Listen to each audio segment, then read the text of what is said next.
Round and round it goes with the cult of self-development. How many of you have been doing the work?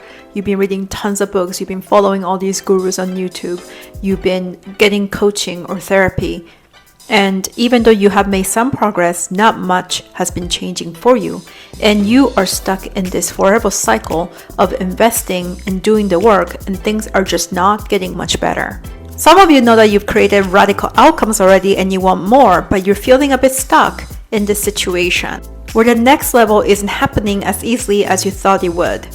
Whenever you have a small issue or a individual issue that you feel like is very singular to your situation, always there is a whole systemic problem that's preventing you from reaching the next level.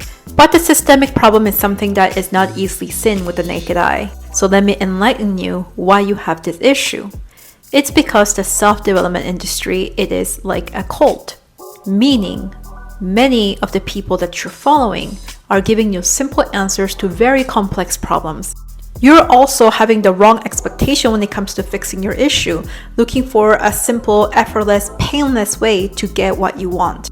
Or at the very least, a shortcut or a reductive way of making it happen. The truth about life for thousands and thousands of human wisdom, when you listen to the sages who have stood the test of time, you realize that no problem is a singular problem, that every issue is a lot more complex than what it seems. And how you perceive the problem and how you calculate the solution in your own head is absolutely the wrong approach to actually resolve it. As humans, we like to look at our areas separately. We like to look at our personal life, to our business, to our career, to parenting, all in very separate, compartmentalized way. When the truth is that we are interconnected because we carry ourselves, our habits, our perspectives, our problem-solving skills to every single area of your life. And the most important part that you have to recognize when it comes to self-awareness is how you cope with stress and how you cope with conflict. Most people are not self-aware enough when it comes to these two areas. Most people use avoidance because our brains are naturally wired to do so. Your brain is wired to seek pleasure and to move away from pain. You are designed to avoid anything uncomfortable, and looking at yourself is the most uncomfortable thing that you will ever do. Radical honesty is very difficult. So how does this tie into the cult of self-development? I want you to think of any public figure, expert, psychologist, coach that you follow on YouTube or TikTok or Instagram, any social media platform. The people who make you feel good all the time, the people that validate you with every single post that they make, they are leading you down to the cult of self-development. Think every single trauma mama that you follow, narcissistic abuse expert, your self-development daddy or mommy, some guru that you look up to as somebody who has a lot of the answers, a psychologist that you consider your healing aunt or sister. They validate you because validation is what works. It's that dopamine that you're looking for. It gives you a sense of relief. It gives you some sense of resolution to your pain. You opt into these people. Then what ends up happening is that the healing and growth process becomes a chase of validation, understanding, the feeling or the false sense of nurture, or finally being seen and understood, or having the language to define what your problems are. And this is addictive and you get stuck there. There's another condition that makes this cult of self-development become a viable industry, let's say. A type of addiction cycle that people can easily get stuck in. And now we live in a capitalistic society. So what ends up happening is that the people that are the most visible, the ones are the nicest, the ones that give you that dopamine hit, they're probably not the best when it comes to helping you get results. This might be very hard to wrap your mind around because you are so sold by their message, which then we must address now your wisdom level. What is wisdom? To have wisdom in an area, you need to have skills, experience, and emotional intelligence. Most people have skills and experience in their area of expertise, but not when it comes to the area of healing and self-development.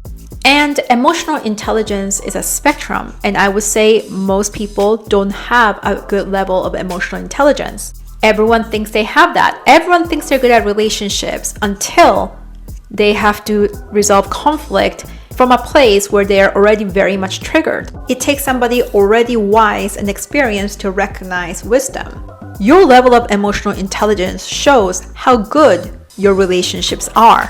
What is it really like? Do you have true authentic connection? Are you seen and heard for who you are? Are you cherished? Are you loved? What kind of connection did you lead your family to have when it comes to your relationship with your children, your relationship with your friends? Are you able to have long-term friends that are real? Not that you still know them after 20 years after graduating high school, but are they real connections and relationships? Emotional intelligence is beyond being able to influence somebody to make a sale. A lot of people think that emotional intelligence is something superficial like that, a type of performance, and that isn't it. It's your ability to understand human emotions. And when we understand human emotions, we also understand how the subconscious works and how people have unconscious biases and how that plays into how they behave towards each individual. Because let's face it, people do not have the same behaviors with different people in their lives. We have a version of ourselves of how we show up in certain types of relationships, and that is all controlled by your unconscious biases and based on those experiences you had with that individual person.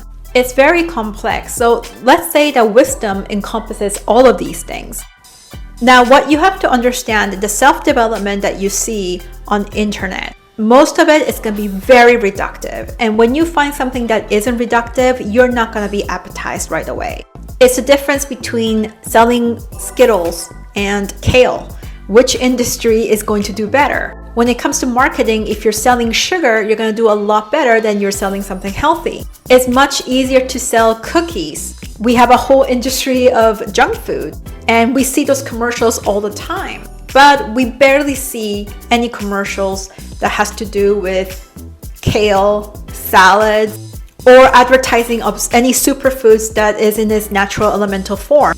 Capitalism packages things so that it is appetizing for you. And in the process, when it comes to something very complex like human development, emotional intelligence, and leadership, parenting, making money, which has to do with how you influence people and how you provide value to others, none of that is reductive. Yet the expectation that people in general have is that it's going to be so simple and easy. When you're busy eating candy because that's what you see first and that's what is the most appetizing to you right away, you actually don't end up consuming the healthy things that will make you develop and grow the way that you want. The kinds of growth that you are seeking gets put in the back burner while you're sucked in with the validation and the understanding of trauma mama and narcissistic abuse coaches, the make money online people who are going to keep repackaging candy for you to consume. And because you keep eating the candy, you can never actually get better. What you have to understand is that feeling better is not a testament of getting better. When you drink alcohol, you feel good. When you eat candy, you feel high. When you do drugs, the same thing, but it doesn't mean that it's healthy for you. But when you keep consuming self-development from the angle of needing to feel better, then you're not asking to get better. The self-development industry, the biggest public figures and influencers understand this, and they will do so by removing the uncomfortable conversations from all their content. That means they're never going to talk about the implications of race, the deep implications of what trauma does, the deep implications of what patriarchy does to both men, women, and all genders. They're not going to dive in deep and address these issues because then when it becomes too nuanced, it becomes very difficult to package it and sell it. And also, people just want to feel better. Most people just want to stay addicted. Most people want to stay addicted to social media. People want to stay addicted to video games, to pornography, to alcohol, to drugs. They don't want to quit. They might want to quit a little bit, but they're actually happy because how would they cope with life if they didn't have these things? It just takes too much effort to undo, to figure out a healthier coping mechanism, which is actually the issue that you have to resolve to get better, to have real results in your life. How are you gonna stop attracting these narcissists, or have serious leadership problems, or have money issues and parenting problems and disconnection? How are you gonna address and fix those issues? Really, three things. First thing is that you have to have good expectations, meaning think of everything that you have resolved so far in your life. Nothing was easy and effortless. If you worked on your career and you experienced success there, you know that wasn't easy. It took a lot out of you. It required you to change as a person. It required you to become a different version of yourself and to embody a different type of character and change your identity. All of that stuff that you always see in self-development. That stuff is true. But that's not where it stops. Expecting to just feel good is going to take you away from doing the work that's going to give you the long-term feel good, to have the outcomes that you desire, to actually become happy and fulfilled in the long term. Side note, money alone is not gonna do that for you. You can become a multimillionaire and be miserable, and that is most people's story. Why? Because they don't have wisdom. They were thinking reductively. They thought that this was gonna fix everything.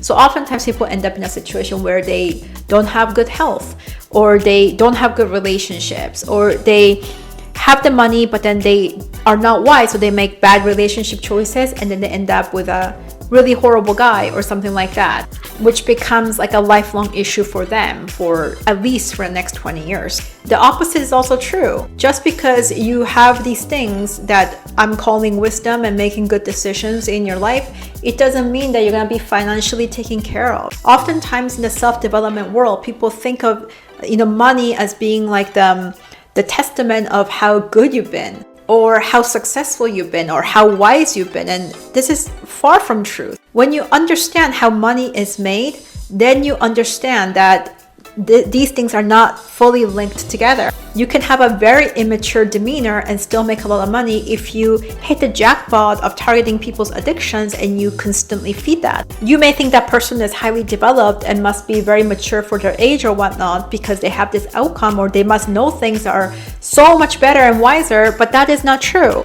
Because when you aim and hit people in the right spot, meaning you give them a way to free themselves from oppression, you give them certainty on how to do that, or you just market yourself really well, or you target a really addictive point in people, you will be rich. But whether that's going to be a long-term thing is questionable. A lot of people have this short-term wins and they deflate because they don't know what got them there, and they also can't replicate it, or the part of them that is underdeveloped becomes self-sabotage and they destroy what they built up. Having the right expectation, which is a very nuanced thing on its own, that's the first. Second is looking at how you cope with stress. Most people's way of coping with stress is not very good. They're not healthy. Drinking alcohol to take the edge off. Sure, maybe that will help you at this moment. But you're gonna have stress incessantly in life. Stress is just part of life. If you want to have a big life, you're gonna have bigger stresses. Imagine your income being $50,000 versus being $5 million a year. The stresses are gonna be at a completely different scale. So if you don't know how to cope with stress when you had $50,000, and you go to $5 million, you are gonna amplify the stress coping habits and you're gonna destroy yourself. If you don't know how to foster good relationships and make good connections and evaluate people from a really wise point of view, you don't know how to protect your inner circle, you're gonna destroy yourself. Third, how you cope with relationship conflicts. If you don't know how to do this, you're lonely, you're alone. When you say that you're diplomatic because you're a pleaser, that's still unhealthy. That's you sabotaging yourself. That's you allowing people to treat you like garbage and you taking the high road, you eating shit, and no wonder your life is horrible. So it doesn't matter what scale of life that you're living this little cute life, or you're living this big grand life with as an influencer or a public figure or whatever your dream may be as a really wealthy person, that's just gonna amplify. And then we have self-destruct. So if you don't believe this, look at someone like Britney Spears. Had all the talent in the world, the most horrible inner circle, and look what happened to her. Don't think it can't happen to you. And this is what happens when you're addicted to self-development and spirituality, is that nothing really fixes, and you just have the illusion that it's being fixed. And that is the exact definition of a scam. That is the exact definition of an addiction. What does it take to break out of the cycle from the cult of self-development? Start where you are. Your current problems, your dissatisfactions, your issues right now aren't something that you wait on and it'll disappear. It will persist until you heal it. Until you fix the first 3 things I just listed. Until you do that and you deal with the problem that's in front of you, where you don't just overcome it, but you enhance your wisdom to resolve these issues and grow beyond them, so then they can't become a problem anymore. For example, if you have a situation right now where you feel like you're being scammed by somebody, or you have a very unhealthy person in your life who is making you feel really bad about yourself and you can't perform, you dealing with this relationship right now is what's gonna elevate you. The problem with self-development is that it tells you to remove triggers, just cut people out. As soon as you get triggered, you cut people out, you never ever heal. You don't get better in human relationships. You don't become good at coping with stress and conflicts. The other thing is where, there's this notion that you just run away to Bali or you go to India to become more spiritual. The real work that you're gonna do is right here, right now, through all the menial conflicts you're having. The conflicts that you may have with me right now because you don't like what I'm telling you. This applies to my own clients as well. The moment they get accountability from me, they don't like it. They just wanted validation. And I use validation to build trust in the beginning, but at some point, there's no real coaching until there's accountability. And in that moment, 99% of the people want to quit. They think that going to some leadership retreat or going to Bali or hiring some expensive coach who has more money is gonna fix this problem, where they're not gonna be triggered. They also get into this mindset where Julia can tell me that I'm wrong about this because I'm just looking for a coach to inflame my ego, and they're not gonna get that from me. Oftentimes this happens after a client makes money and they perceive that they are more financially successful than I am, not realizing that based on my family background, I am not intimidated by money. The problems that you have right now with your own children and your family dynamics, that is the perfect way to practice leadership. If you can't even run your own household, what makes you think you can be a good leader? What makes you think you can be a good influencer? You're still sucking up to somebody who's abusing you. What makes you think that you can conquer this world or whatever industry that you're in? What makes you think you can dominate?